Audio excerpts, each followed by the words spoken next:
அருமையான கர்த்தருடைய பிள்ளைகளே, இந்த நாள் உங்களுக்கு ஆசீர்வாதமாய் இருப்பதாக. இந்த காலை நேரத்திலே ஆண்டவர் தம்முடைய வார்த்தையின் மூலமாய் ஒரு ஆலோசனையை கொடுக்க விரும்புகிறார். பிரசங்கி 11ஆம் அதிகாரம் 4வது வசனத்திலே, காற்றை கவனிக்கிறவன் விதைக்க மாட்டான், மேகங்களை நோக்குகிறவன் அறுக்க மாட்டான். காற்று பலமாய் வீசும்போது யாரும் விதைக்க மாட்டார்கள். ஏனென்றால் விதைத்த விதைகள் வீணாய் போய்விடும். மழை வரப்போகிறது, மேகங்கள் நிறைந்திருக்கிறது என்றால் யாரும் அறுவடை செய்ய மாட்டார்கள். அப்படி அறுவடை செய்தால் எல்லாம் வீணாய் போய்விடும். பாருங்கள், பாதகம் வரும், போராட்டம் வரும், சஞ்சலம் வரும் என்று தெரிந்த பிற்பாடு அதிலே மிகுந்த கவனத்தோடு இருக்கிறவர்கள் தப்பித்துக் கொள்வார்கள். சில வேளைகளிலே காற்றடிக்கிறது, மழை வருகிறது, அப்பொழுது போய் சிலர் தங்கள் வேலைகளை செய்வார்கள். நஷ்டம் வரும்போது உணர ஆரம்பிப்பார்கள்.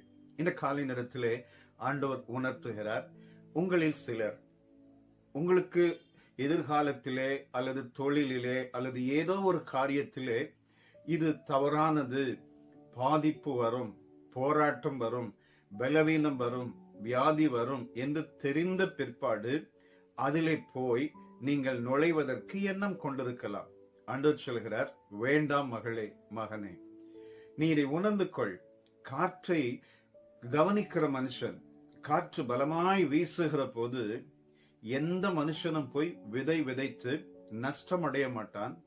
மழை வருகிற போது அறுவடை செய்து எந்த மனுஷனும் நஷ்டம் அடைய மாட்டான். ஆனால் நீங்கள் சில நேரங்களிலே தவறு என்று உணர்ந்த போது, பாதிப்பு வரும் என்று உணர்ந்த போதும் ஏன் அதில் போய் மாட்டிக்கொள்கிறீர்கள்? உங்கள் திருமண வாழ்க்கையிலே, உங்கள் தொழிலிலே, உங்கள் நட்பிலே, பல்வேறு சூழ்நிலைகளிலே இப்படி சிலர் போய் மாட்டிக்கொள்வார்கள். கர்த்தர் இதை உணர்த்துகிறார். இந்த காலை நேரத்திலே நாம் நம்முடைய சூழ்நிலைகள் எதுவாயிருந்தாலும் தேவனிடத்திலே கொண்டு போகலாம். தேவன் சரியான நேரத்திலே சரியான காரியத்தை அற்புதமாய் நமக்கு கொடுப்பார்.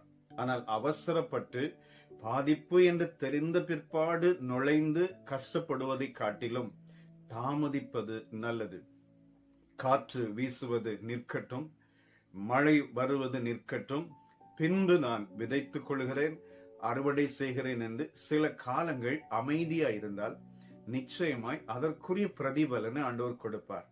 தேவனுடைய காரியத்திலே நாம் எந்த விஷயத்திலும் அவசரப்படக்கூடாது. சில நேரங்களிலே தேவனே காற்று வீச செய்வார், தேவனே கடலை கொந்தளிக்க செய்வார், தேவனே சில பிரச்சனைகளை சிலருக்கு கொடுத்து அவர்களை உணர்த்து வைப்பார். யோனாவுக்கு அப்படித்தான் ஆண்டவர் செய்தார். யோனாவை கடலிலே அவர் கடந்து போகிற போது, தேவனுடைய திட்டத்திற்கு மாறாக போகிற போது கடலிலே ஒரு பெரிய கொந்தளிப்பை உண்டாக்கி அங்கு யோனாவுக்கு ஒரு பாடத்தை கற்றுக் கொடுத்தார். பாருங்கள், தேவன் சில நேரங்களிலே நமக்கு உணர்த்து வைக்கிறதற்காக சில காரியங்களை செய்யலாம். நாம் அவசரப்படாமல் நம்முடைய சூழ்நிலைகளை உணர்ந்து கவனத்தோடு நம்முடைய வாழ்க்கையை, ஆவிக்குரிய ஜீவியமானாலும் சரி, குடும்பத்திலே எந்த காரியமானாலும் சரி, நாம் செய்யும் போது கர்த்தர் அற்புதம் செய்வார். ஒரே ஒரு சாட்சியை சொல்கிறேன். ஒரு குடும்பம் என்னிடத்திலே ஜெபிக்க வந்தார்கள். அவர்கள் தங்களுடைய பணத்தை, சேமித்து வைத்த பணத்தை ஒரு குறிப்பிட்ட இடத்திலே இன்வெஸ்ட் பண்ண வேண்டும் என்று சொல்லி பிரயாசப்பட்டார்கள். எல்லாருக்கும் ஒரு எண்ணம். ஆனால் சிலர் உணர்த்தினார்கள், நீங்கள் அங்கே இன்வெஸ்ட் பண்ணினால் நஷ்டம் வரும், கவனமாயிருங்கள். தேவனும் உணர்த்தினார். சில தடைகளையும் ஆண்டவர் கொண்டு வந்தார்.